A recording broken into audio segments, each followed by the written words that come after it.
had running water. People lived in big houses. In contrast, in Paris, people lived in shacks by the side of the river.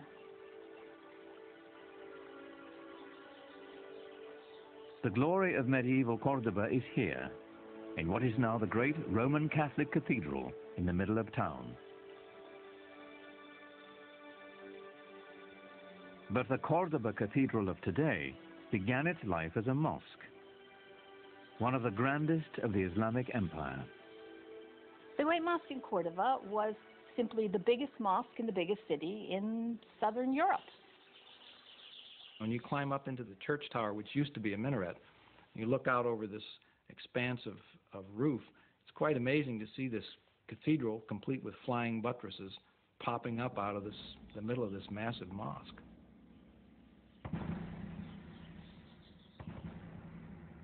Many people came to visit it to view the wonders of the mosque, which had rib vaulting, the kind of vaulting which is like this, and which 100 years later, by a mere coincidence you might think, but not at all a coincidence, appears in the Gothic cathedrals of Northern Europe, in Lincoln Cathedral, in Chartres Cathedral in France.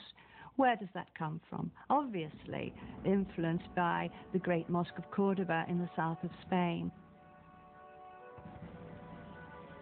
For the occasional European Christian traveler, Cordoba was their one opportunity to glimpse the Islamic world. What they saw was shocking. Most of Europe at that time languished in poverty and squalor. Cordoba was a pageant of prosperity and enlightenment.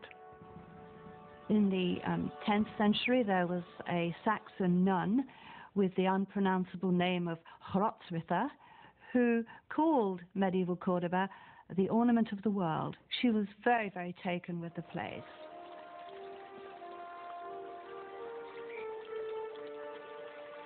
How far Muhammad's followers had come from the life of desert nomads. How distant they felt from the rest of the European continent they now shared. Christian Europe, due north, was struggling on through the Dark Ages.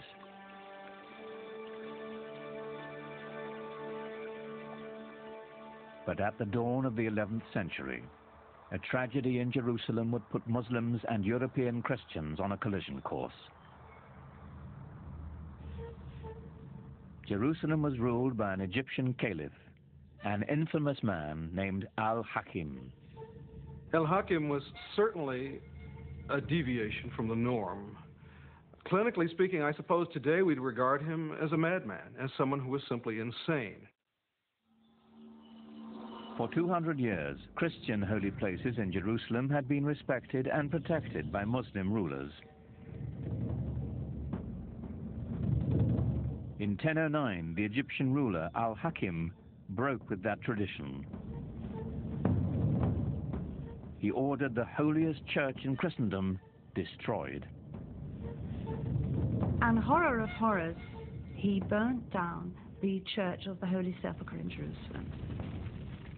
Now, nobody knows quite why he did it, and you can have your own theories about it, but the fact of the matter was that that sent shivers of terror and anxiety through Christendom. In a way, of course, Al-Hakim was the one exception that proved the rule for Christians that Christians had been speaking of for centuries, of Muslims as intolerant, mad, slavering heretics who simply could not be expected to abide by the rules of civilized human beings.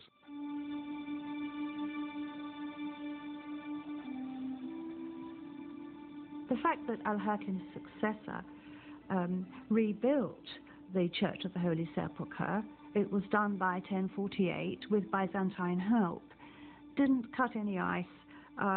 There was this perception now that things were not going well in the Holy Land. In Europe, anti-Muslim sentiment simmered. By 1095, it reached the boiling point. Pope Urban II spent most of that year traveling through France, imploring his feudal lords to unite in a campaign of bloodshed. Hasten to exterminate this vile race from the lands of your eastern brethren, the Pope demanded. Jerusalem is the navel of the world. She cries out to be liberated. Christ himself commands it. So we've got a merging or a coming together of military service and religion, which served the purposes, if you like, of a pope who in 1095 made his famous call to crusade to rescue the endangered holy places in the East, and in particular Jerusalem.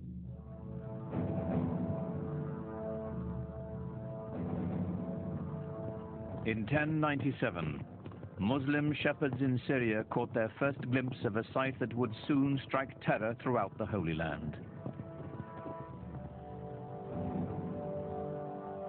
When the Crusaders struck, by sheer chance, the Arab Empire was at its most vulnerable, broken into feuding kingdoms and petty dynasties.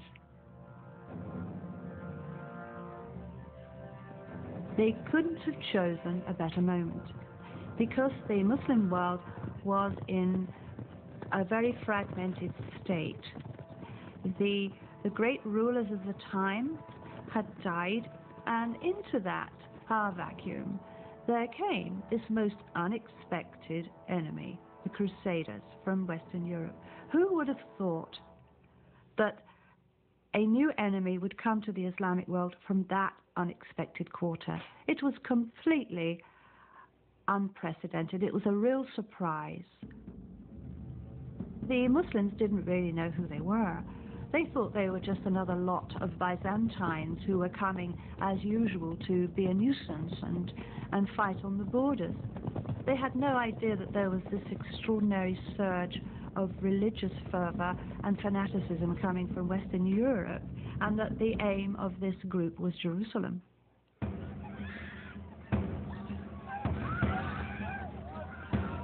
History is haunted by days of incomprehensible horror. Few are darker than July 15, 1099, when the Crusaders entered Jerusalem.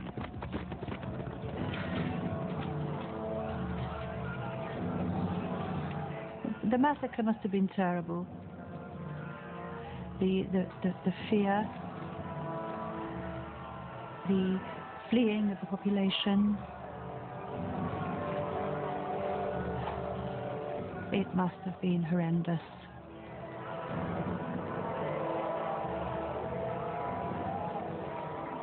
From a letter to the Pope from the Crusaders. If you want to know what was done to the enemies we found in the city, know this. Our men rode in the blood of the Saracens up to the knees of their horses. They saw the holy city and they were in a state of exultation.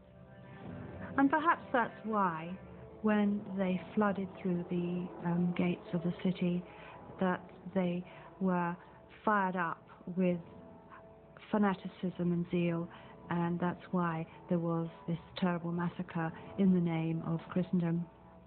It was a blot on the name of Christendom in the Muslim view, and justifiably so. Even Christians weren't spared. At the Church of the Holy Sepulchre,